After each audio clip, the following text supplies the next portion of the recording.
When Percival set out from Camelot in quest of the Holy Grail, he rode for many weeks without meeting with any unusual adventures. One day he met suddenly with Galahad, and they jousted together, neither knowing the other, and Sir Galahad struck him from his horse and rode away.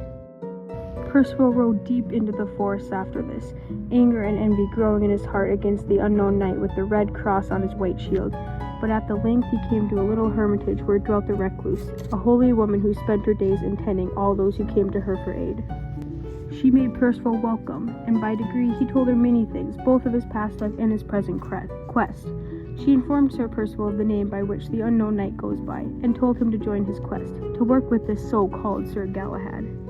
Then the recluse blessed Sir Percival, placed his armor upon him, and sent him on his way, his heart singing with joy at the thought of his quest. So he rode all the morning, and in the middle of the day came suddenly upon him 20 armed men who were carrying a dead knight on a litter, all pierced and cut with many wounds with spears and swords.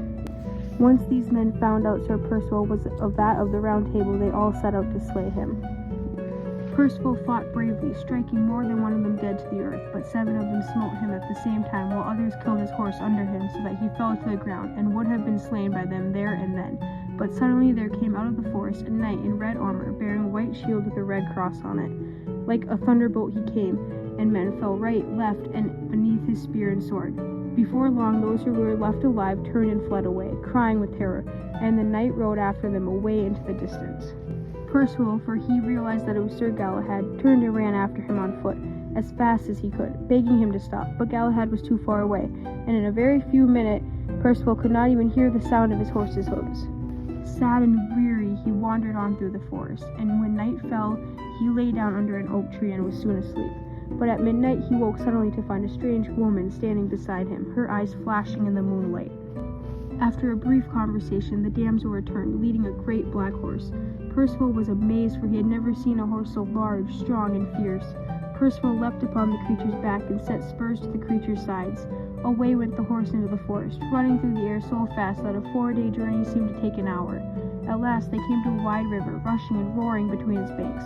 When it seemed as though the horse would not stop, Percival made the sign of the cross, and the horse threw him from his back and disappeared into the water.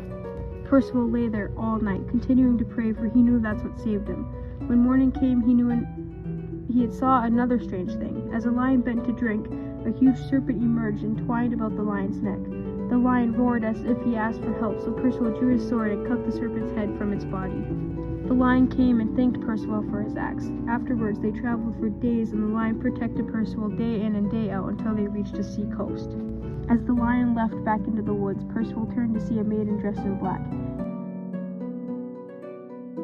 He followed her back to her cottage to rest. When he woke, he found her singing a mysterious song while drawing nearer and nearer to him. When she leaned in to kiss him, he remembered his lady, and he made the cross above his head. Then the maiden, who thought she had been betrayed, was swept away by the breeze and disappeared out at sea.